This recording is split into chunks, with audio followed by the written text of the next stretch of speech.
Él vio eso, por eso contó. Ajá.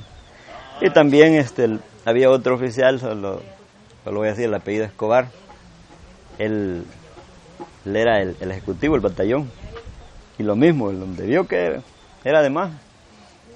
Como ahí había un montón de tubos que los usaban para poner agua, pero eran de hierro. En uno de esos tubos dicen que se metió también. Fue así como se escapó. Sí. ¿Era la única manera? Era la única manera. Y este oficial, como acuérdense que ellos... Bueno, antes habían oficiales de tropa y oficiales de escuela. Sí. Entonces este era un oficial de escuela.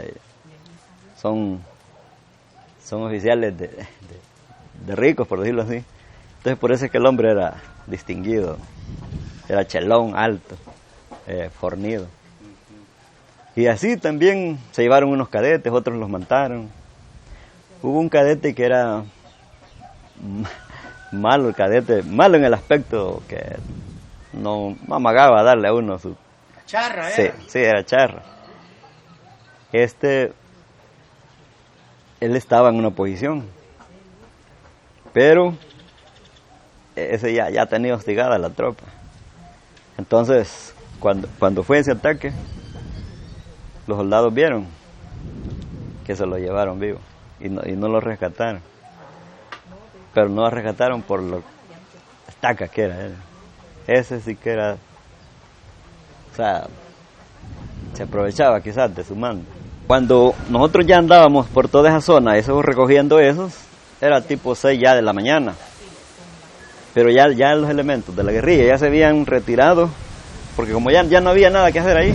O sea, el despije, los muertos, el ataque ya había pasado. Ya había pasado.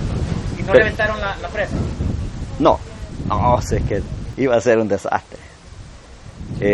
Por eso tal vez no lo hicieron.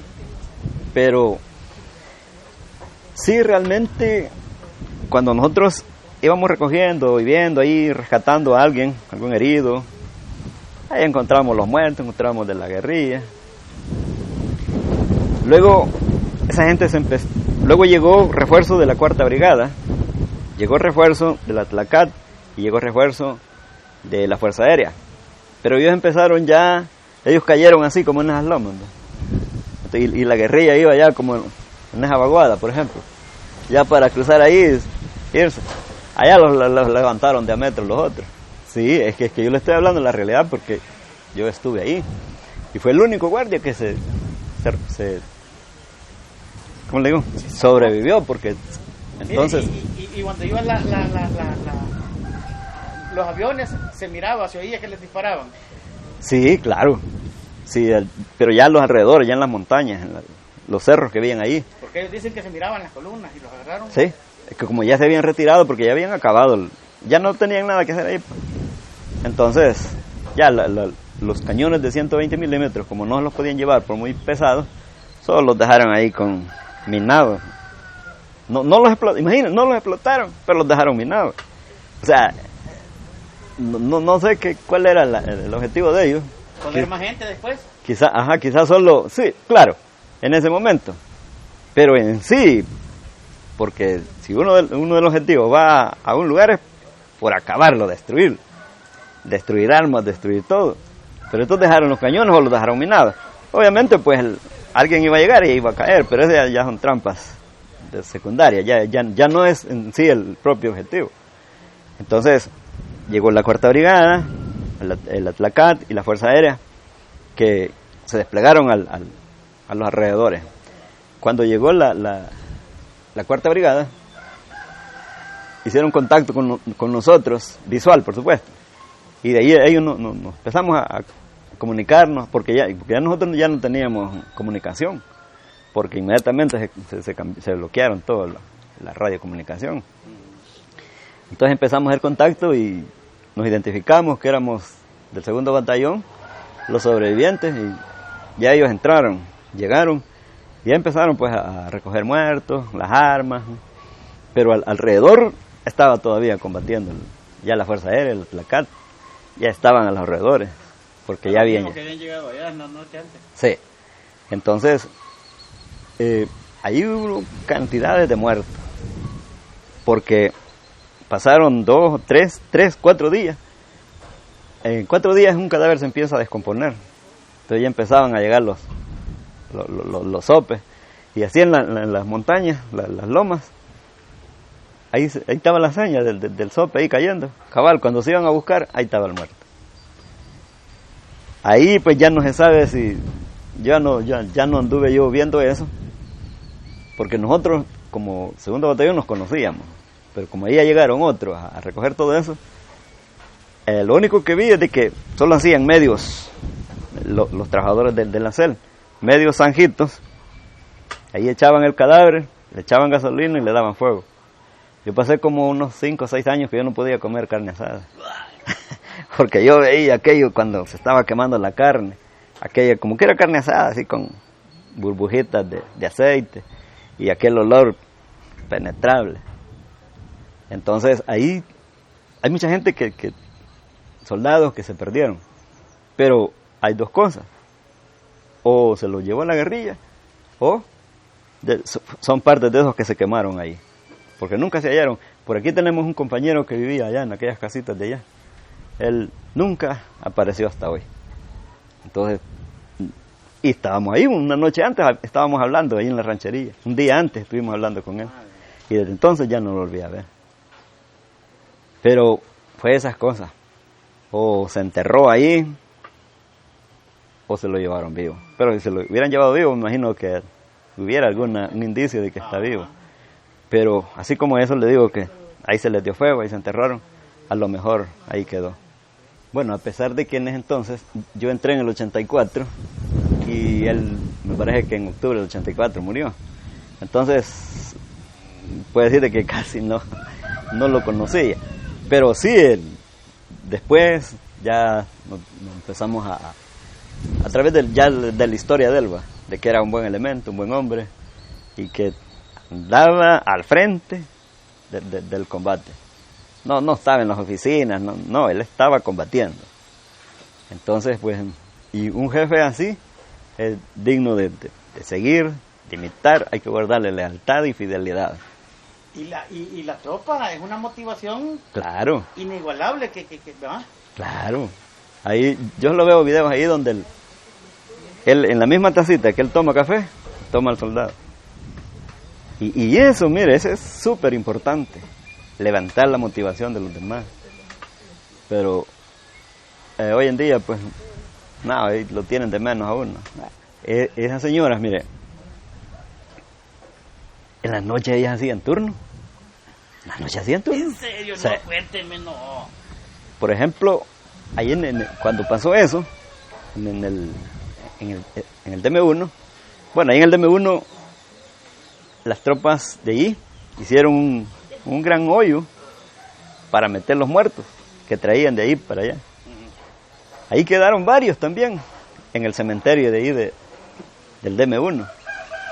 Aquí hay un compañero que él estaba ahí en el DM1 y cuando se dio cuenta, dice que él decía, o sea, veía los cadáveres para ver si era yo el que iba ahí. ¿Sí? Y mi papá se fue allá al DM1 a buscarme y yo todavía estaba en el Cerrón Grande. Cuando le dijeron, mire, su hijo es sobreviviente y está allá en la presa del Cerrón Grande. Él se fue para allá, pero cuando él llegó allá, a mí ya me habían mandado para el DM1. Entonces él le dijeron, sí, le dijeron, no, váyase, que él ya se fue. Y en ese sector La Ploma, acuérdate que cuando uno es joven uno lo anda viendo con las hipotas, y había unas hipotas ahí que no habíamos hecho amigos de ellas, porque tenían una tienda, uno llegaba ahí a comprar. Y le dijeron a mi papá, él le enseñó una foto mía, y le dijo, este soldado está vivo, ya se fue para Chalate. Váyanse para su casa que allá va a llegar.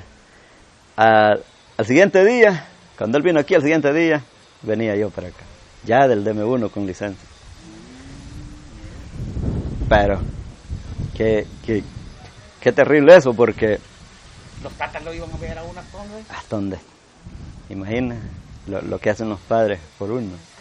Bueno, yo diría que tanto el gobierno como la población tiene una gran deuda con el veterano.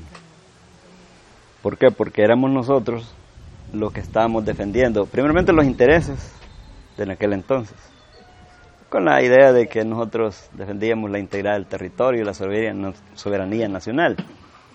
Pero ahí van también los intereses de los otros que en ese tiempo tenían el poder político. Y la gente, pues porque, bueno, de haber sido nosotros cobardes, por decirlo así, de que no hubiéramos ido a defender, bueno, no sé qué sistema tendríamos hoy de política. Pero sí,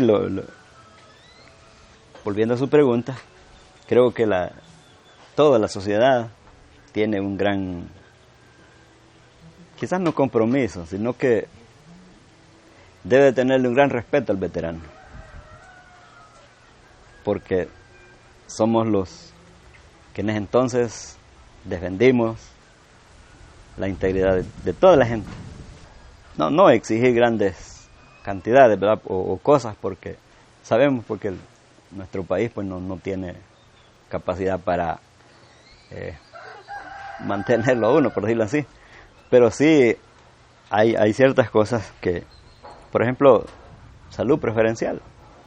En el caso de los veteranos que están amputados, hay otros que ya hoy son diabéticos, pues que no les falte su medicina, que la tengan al tiempo y que no solo sea obligación del hospital militar, sino del sector salud, Ministerio de Salud. Yo creo que eso son las consecuencias de todo eso, porque yo en un operativo pasé 5 días sin comer, solo con agua, gracias a Dios había agua.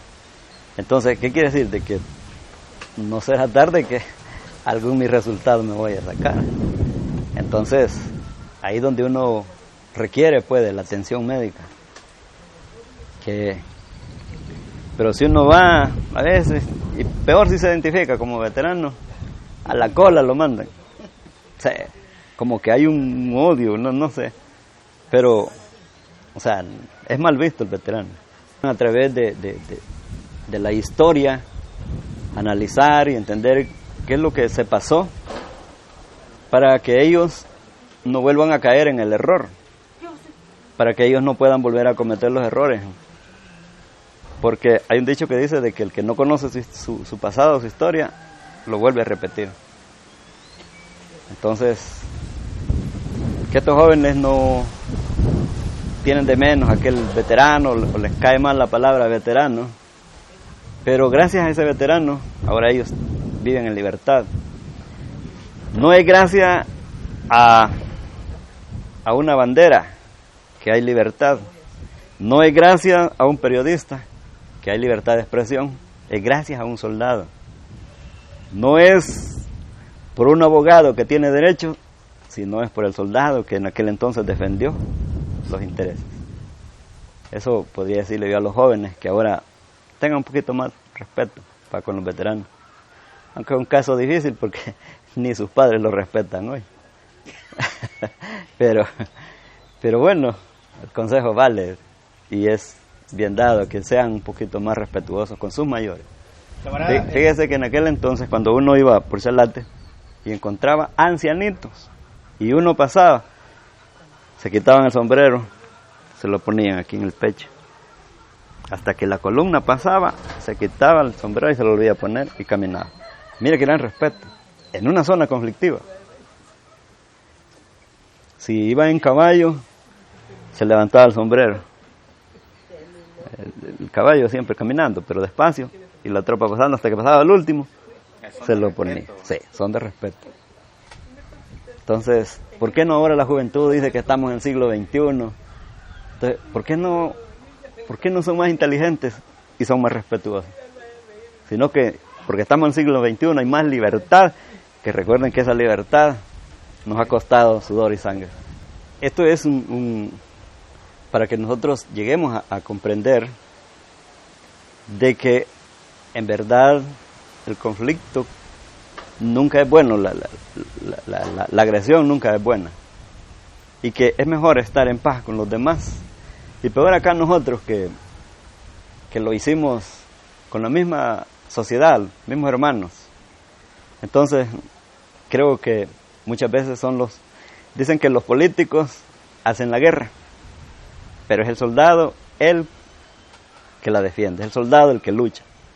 El político solo llega, arma la cosa y él se va, pero el que queda en el campo de batalla es el soldado.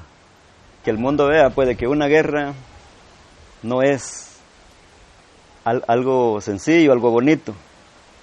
Y podría decirle a los que ahorita están en conflicto, esto es tremendo, es algo real y las consecuencias son fatales. Se destruye todo lo construido, edificios, lo económico, puentes, la gente, lo social, lo humano, la infraestructura, todo lo que, por ejemplo, nosotros tenemos como 30 años retrasado del desarrollo que tendríamos en volver a construir y volver a...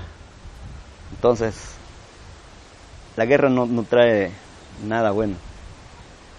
¿Por qué no mejor negociar a través de lo político, de la paz, para lograr un objetivo?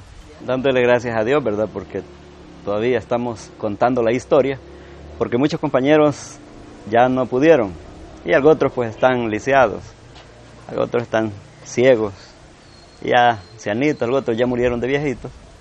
Pero si hay alguno por ahí de los compañeros que estuvimos allá en el DM1, porque después de eso hubieron otros compañeros más que estuve 3 años, deben de haber más amigos por ahí. Entonces, bueno, si en algo podemos servirles, aquí estoy. Y si quisieran tener contacto conmigo, pues mi número es el 70 56 99 48. También me pueden buscar en las redes sociales como Freddy Martínez. Y ahí estamos para cualquier cosa. ¿Qué piensa del trabajo del Tocho Morocho? Bueno, felicitándolo a usted porque se ha tomado ese trabajo de hacer estas historias. No todos lo ven bien, porque siempre hay unos que bueno, no les ha pasado la usada, sí. Pero realmente recalcando, esto es para aquellos que se sienten alejados y que nunca van a llegar ahí, que empiecen a agarrar conciencia y que oigan los consejos, como dicen, para no llegar otra vez a ese mismo lugar. Así como hoy hace poquito parece que habían decomisado unas armas, eso no es bueno, definitivamente no es bueno.